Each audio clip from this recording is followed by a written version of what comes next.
Hi, this is Free Thinking Through the Fourth Turning. My name is Sasha Stone. The Democrats at the Abyss. They're trapped in a hell of their own making, Part 2. Nobody would discuss how strange everything became on the left after Trump won the first time. But here's the truth. We went stark raving bonkers, especially the women. Here is just a sample from TikTok. There is no culture in white America except for dump truck, life church visits and Bible studies, combined with going to the shooting range and then watching Fox News and being a piece of shit. That's what American culture has come to in white America. I've had it with white people that triple trumped. Yeah. That have the nerve and the audacity to walk into a Mexican restaurant, a Chinese restaurant, an Indian restaurant, go to perhaps their gay hairdresser. I don't think you should be able to enjoy anything but Cracker Barrel. Donald Trump is not the scariest part of our country right now.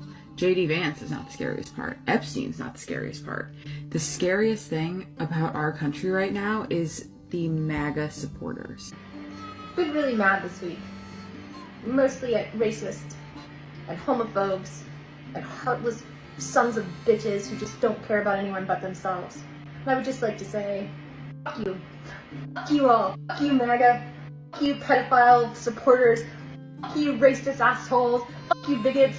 Fuck you. Fuck you. You are bad people. You fucking suck. You are the worst. God damn it.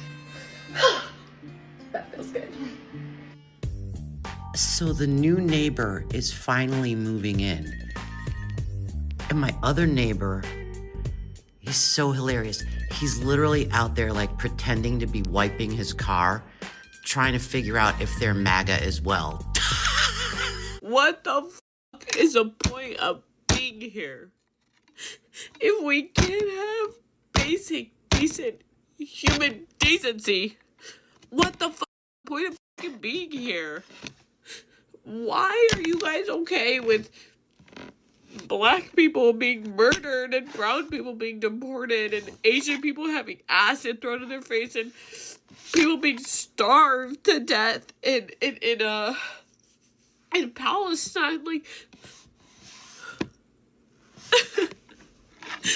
death to you fucking idiots. 'Cause what? What? I am so mad right now, knowing that Pete Hegseth shared a video of sociopathic, narcissistic, white male pastors explaining on mainstream TV why women should have the right to vote taken away from them. What reality am I living in? The one where the president can commit crimes. The one where he wipes his ass with the Constitution literally every single day. The one where there's a federally funded domestic terrorist organization that gets to go around and just kidnap people off the streets. You know, all the white women that I know who voted for Trump, by the way, I'm not friends with them, but all the ones that I know who voted for Trump, I can feel this sense of like desperation that like seeps out of their pores, this like desperate and like palpable need for male approval. It's really pathetic, actually. And at the end of the day, just remember that being white doesn't save you from the fact that you are a woman. And this administration doesn't like women either. It's worse every day. I feel like we're in a dystopian nightmare and no one is doing anything about it. Donald Trump and Republicans are trying to reduce the age of consent for marriage to 14 years of age. Hello. To answer your question on why I wouldn't want to take money from a MAGA person, I don't really want their money, and it's not worth it. And to me, you know, my job, I spend all day with couples shooting weddings, and I'm involved, you know. I'm there for their values, I'm there for their union, I meet their family. Waking up in Trump's America is honestly the worst fucking thing in the world. I don't wish this upon my own worst fucking enemy. That's how bad it is. That's how bad it is. I don't understand. I don't understand. I don't fucking understand. I do not understand. I cannot comprehend this. I do not get how any of this is okay with any of you MAGA fuckers. I don't get it. Just went no contact with my family for being Trump supporters, so pretty awesome. Feeling really shitty right now, but also proud of myself, but also sad. There was never anyone to pull us back from the abyss. The legacy media profited from our collective hysteria. The Democrats amplified it to scare voters to the polls. It worked for a while, until it didn't. And most of all, Barack Obama and Hillary Clinton seemed to like watching the world burn on their behalf. I never thought that at the time, but looking back on it, I can see how cynical they were, how greedy for power they became. Along with the legacy media, Hollywood, and all institutions and corporations, we were their weapons of war, and they never seemed to care what that would do to us over time. The day my father died, I arrived at the VA hospice 5 minutes too late. His body was still warm. The day before, I recorded this scene from It's a Wonderful Life. The next day, he was dead. You know how long it takes a working man to save $5,000? Just remember this, Mr. Potter, that this rabble you're talking about, they do most of the working and paying and living and dying in this community. Well, is it too much to have them work and pay and live and die in a couple of decent rooms and a bath? Anyway, my father didn't think so. People were human beings to him, but to you, a warped, frustrated old man, they're cattle. Well, in my book, he died a much richer man than you are.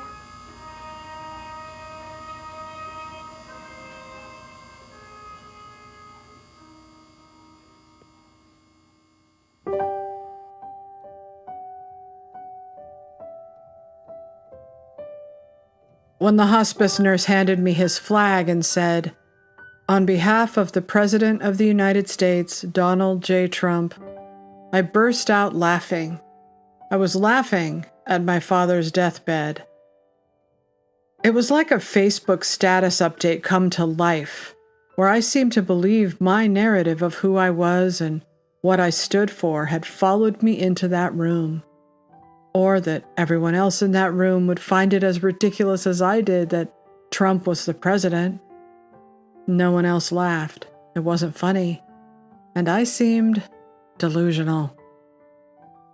I wish I could say that was my wake-up call, but it wasn't. That was only the beginning. It would get so much worse. When my younger sister, a Bernie supporter, showed up, when we were screaming at each other, in a hospice with all the other dying veterans and their families within earshot. Bernie would have won, she screamed. Bernie was why she lost, I screamed back. My best friend had to break us up, not in front of your dead father's corpse, she said.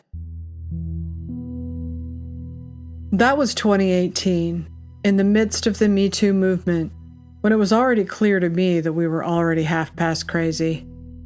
Losing Al Franken due to a tenuous Me Too claim was proof enough that we were afflicted with mass hysteria. It wasn't any kind of imaginary illness, but it was hysteria all the same. It was over the things Trump had been accused of, racism and rape. His win was like the devil riding into Salem. Now anyone and everyone could potentially be a rapist or a racist, and could be accused of anything at any time. The institutions would respond, and someone would have to be fired. If they apologized, if they groveled, they could maybe confess as a witch to live. But that was when I began to wake up, to pull back, to start seeing my side critically. We were gripped by paranoia and undone by absolute madness. I couldn't do anything about it except try to be that person who stands between an accusation and a purge. But that only made me a target, And it wasn't long before they were accusing me of being a white supremacist and a racist. Some of them still do, even to this day. What was really unforgivable was how we treated the other half of the country, the side that voted for Trump. How we felt emboldened to spit on them, kick them, beat them up, all for wearing a MAGA hat and supporting Trump. All of the lies sold to us had become reality to those still trapped inside the doomsday cult. Here is a video of Trump supporters being harassed. You don't take that hat off on this bus. Take it off. A school bus camera set up to help keep an eye on students. Not this time. Take that hat off. Take the hat off. Tuesday, Gunner paid $1 to wear his favorite Trump hat as part of a March of Dimes fundraiser. Gunner, do you want a referral? And that same merchandise wasn't welcomed on this bus, according to the bus aide. What you didn't see is at the end, the bus driver assistant ripped the hat off of Gunner's head. According to Martin County Sheriff's Office, the bus aide could be charged with petty theft and even battery. There's the potential that someone could be touched when they remove the hat and things of that. So, the unlawful touching of another person. There wasn't anything wrong for him to wear a Donald Trump hat. He's our sitting president. You could have a different political view with, not liking the opposing president, but you don't have to scream at them and almost assault them just because you don't like it. Also in New Jersey, police say an 81-year-old man wearing a Make America Great Again hat was attacked in a grocery store. It happened yesterday at a ShopRite in Franklin Township. Authorities say the 81-year-old was in the store when someone confronted him about the hat. Then the suspect attacked and took off. Now, that man had minor injuries, but he's going to be okay. Police are asking anyone who has photos or videos of that attack to turn them in. Watch as a man not only steals a teen's Make America Great Again hat, but also throws a drink at him. President, you ain't support. Two men are facing charges of robbery and assault for allegedly attacking a man simply because he was wearing a MAGA hat, a Make America Great Again red hat. Atsu Mabel, who legally immigrated to this country from Togo, says he was walking in his Maryland neighborhood when the men spotted his MAGA hat and hit him until he fell. I thought if they're calling me a white supremacist and a racist, and that isn't true, maybe they're lying about Trump and MAGA. So I decided I had to know how much of it was real and how much was delusion. To humanize someone, all you have to do is see things from their point of view. It doesn't make them bad people for caring about a secure border. It doesn't make them racists for wanting to clean up the streets of D.C.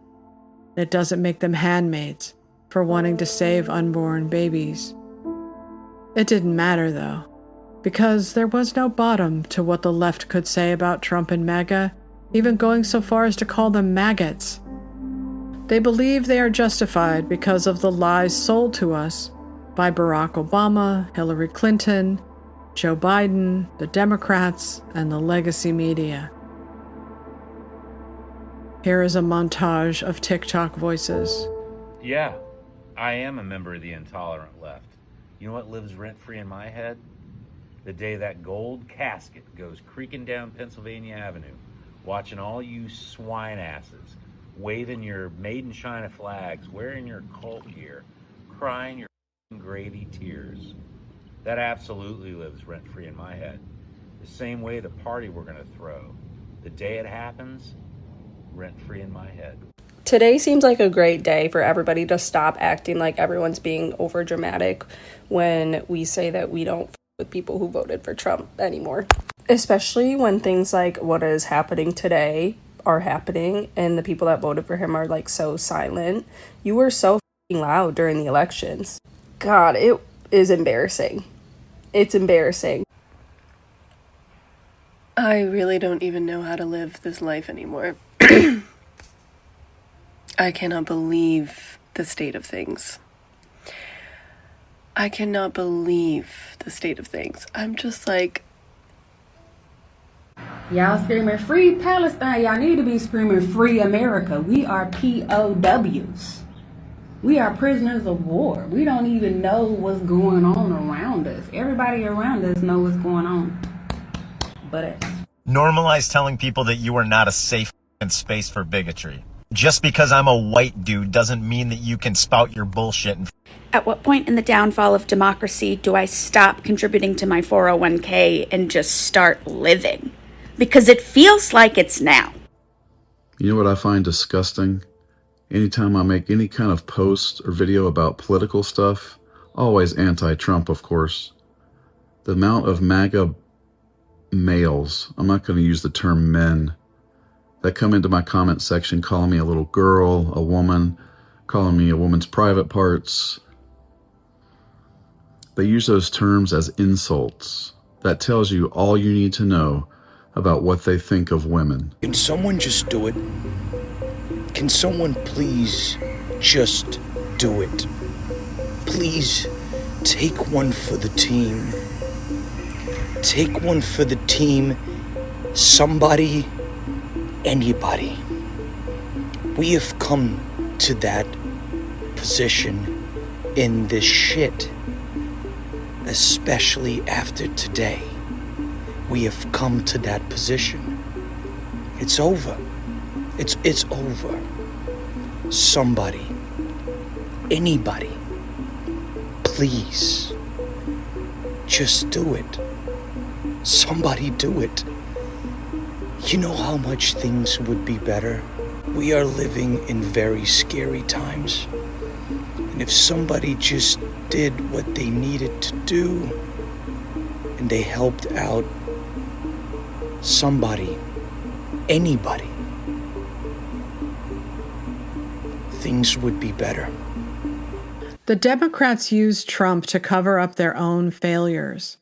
Obama's massive ego and godlike status meant he couldn't lose to Trump, and he would not cede power to the winning side no matter what. Hillary Clinton played the game too. She could never admit that she had declined Facebook's help and left enough money on the table to cost her the election, or that she hadn't gone to Wisconsin, or that she wasn't even supposed to be the nominee. It was supposed to be Joe Biden, or even Bernie Sanders. Obama couldn't face the failure of having chosen the wrong candidate just to make history with the first woman president, and Hillary couldn't face the failure of having dropped the ball. So they needed Trump. They needed a crisis that could not be wasted, and all of us paid the price. We were left twisting in the wind. We were handed the heavy burden of surviving what they told us was not survivable. They needed our votes, so they scared us every day, and they turned us against each other. The reason Trump is in power now is found in the words of Friedrich Nietzsche, quote, "Whoever fights monsters should see to it that in the process he does not become a monster. And if you gaze long enough into an abyss, the abyss will gaze back into you." Trump isn't a monster, but we turned him into one because we needed an existential threat. I see the monsters they became every day. I see them on social media and on TikTok. I see them in their lawn signs, in their films, and at award shows. I know them in my own life, what they did to me, and how they treat me. I had to walk in the shoes of Trump supporters to understand how it feels to have the people with all the power throw you away like human garbage. Identity first versus America first. I have survivor's guilt when it comes to the Democratic Party. I see most of them, not all, as unhinged lunatics trapped inside a hell of their own making. But I also feel bad for them. I resent Barack Obama and the legacy media for trapping us in fear and never even trying to shake us out of it. I know how we got there. I recall the euphoria of electing the first black president. I remember believing that racism drove the obstruction to his rule. I remember how the Tea Party was racist. That is nothing but a bunch of tea-bagging rednecks. Angry government and racism. The conservative movement has now crystallized into the white power movement. Who are into killing blacks and Jews and women or whatever it may be. I haven't met any racists yet, to be honest with you, not in the Tea Party. Have you yourself, has anyone accused you of racism for your involvement in the Tea Party? Today, yes. I've been called a couple of bad words today. They're a cult. Nazis, fascist, un-American, racist. Any opposition you have, any opposition to Obama, to the Democratic Party, anything right now, the way to end any argument, racist. This is racism straight up. They say racist, and the argument's over. How can that be? I mean, there is freedom of speech, but that comes with a responsibility. I think this is dangerous rhetoric. They're fascist stooges who, in the true sense of that word, that's not hyperbole. And, we see these hate groups rising up, and this is definitely part of that. No, I see a lot of anger toward the government, but I don't see any hate. The media has told everyone, these blind, misguided people, that the Tea Party is racist, so that African Americans and other groups and Democrats won't participate in something which would definitely help out their children. You can't deal with these people at all. That's what they want to do. They want to categorize us to where we're all fighting each other. The Freedom Caucus was racist. Bernie Sanders and his supporters were racists. I was a woke blogger for years, advocating for people of color and women because I too believed the isms, the ists, and the phobes had to be eradicated. If Trump were America first, if Trump was America first, and America first was racist, then we would be identity first, because identity mattered more. The fundamentalist ideology was everywhere by then. It was in every public school, most universities, and was finding its way into our culture. It was a belief system, a set of rules and ideology, and something that felt like religion that devolved into a cult. My daughter began to get depressed in high school, something she'd never experienced. Who doesn't get depressed in high school, I thought. But later she would confess to me that it was when she was taught that she was an oppressor because of the color of her skin, and that marginalized groups had to be elevated to fix what was wrong with all of us and this country. Zorhan Mamdani and Alexandria Ocasio-Cortez are the identity-first populist leaders for the Democrats now, because they can channel their rage over racism specifically, and then also tap into the economic angst of Gen Z, especially with student loans, their fear of climate change, the gender cult, and social justice. Even Obama seems ready to embrace what Mamdani is offering, but then again, maybe that was always what Obama wanted, he just didn't think he could sell it. For podcast listeners, a tweet. New York Times, in a lengthy call in June, Barack Obama congratulated Zorhan Mamdani, offered him advice about governing, and discussed the importance of giving people hope in a dark time, according to people with knowledge of the conversation. Kamala Harris has always been a radical trapped inside of a moderate package, and perhaps this is her moment too. Maybe she'll unmask and resonate at just the right moment to capture the nomination without anyone's help. We'll finally see the real Kamala, the one she was told she had to hide for fear of scaring the racist and misogynist American public. She already has an army of women on TikTok saying, "Black out the system," after Kamala Harris said the system was broken. For now, I don't want to go back in the system. I think it's broken. And I always believed that as fragile as our democracy is, our systems would be strong enough to defend our most fundamental principles. And I think right now that they're not as strong as they need to be, and I just don't want to, for now, I don't want to go back in the system. I want to travel the country, I want to listen to people, I want to talk with people, and I don't want it to be transactional where I'm asking for their vote. Black out the system. Black out the system. Black out the system. Donald Trump. Fuck all the maggots.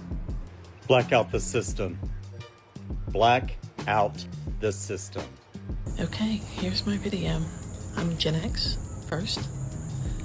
I'm all about let's black out the system. If you do not agree with this administration and you want to join a movement that's going to change the trajectory of how things are going right here in these United States, can you do one thing for me? Really short, really sweet. All you have to do is do one video and just say black out the system and hashtag black out the system. That's it. You don't have to say anything else. Just say black out the system, hashtag black out the system, and just let this thing flood the whole internet. To capture the spirit of identity first will require identity. The white women, not to mention the black voters, aren't anywhere near ready to embrace and stand behind a white man. Anyone who thinks they're ready to stand behind Gavin Newsom, J.B. Pritzker, or Beto O'Rourke doesn't know the party very well.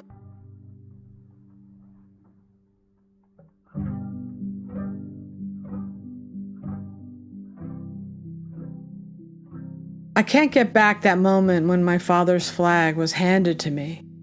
I'd spent almost every day with him for an entire year before that.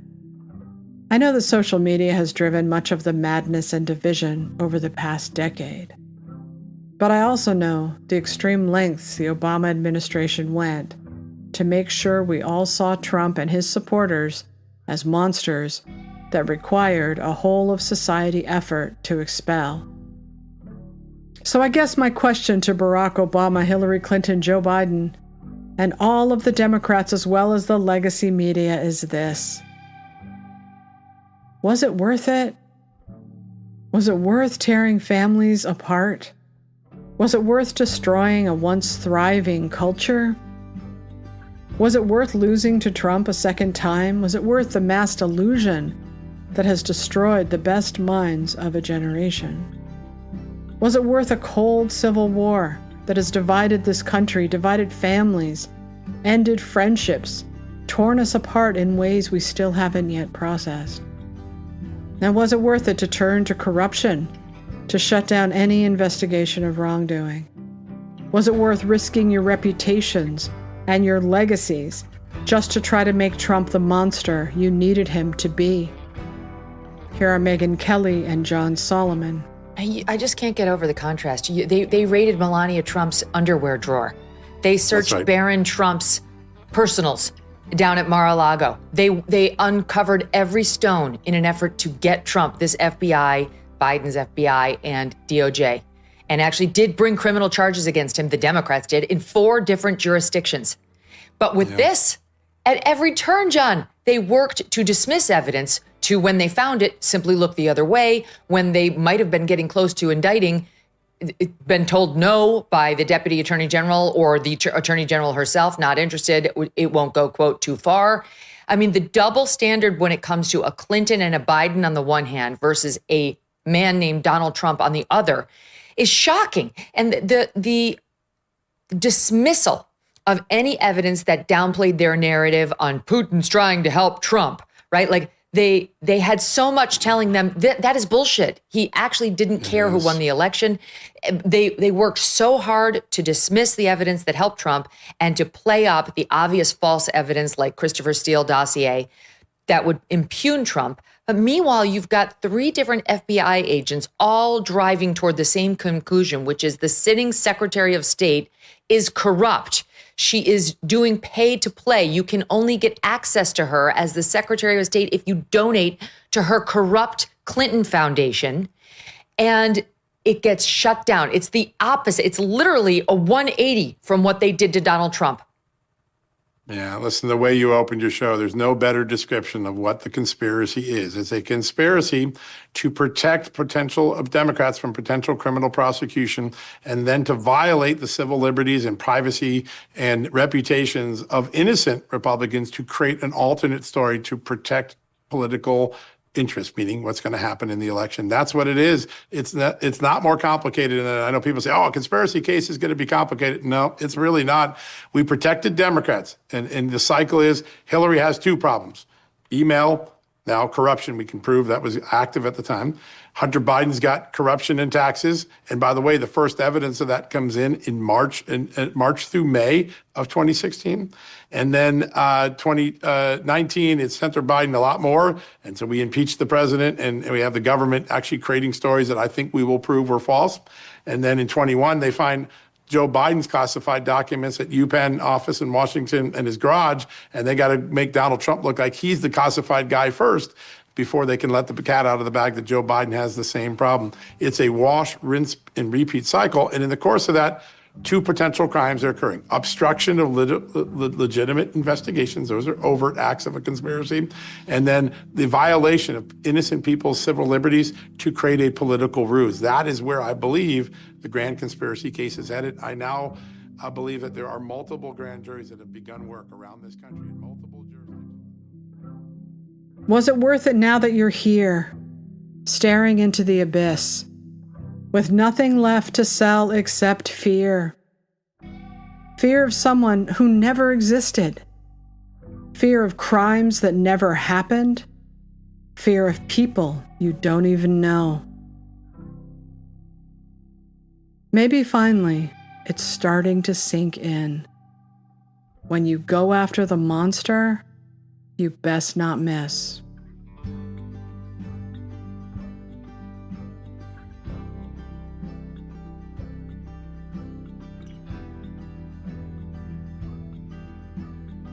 Thank you for listening to my podcast, sashastone.com.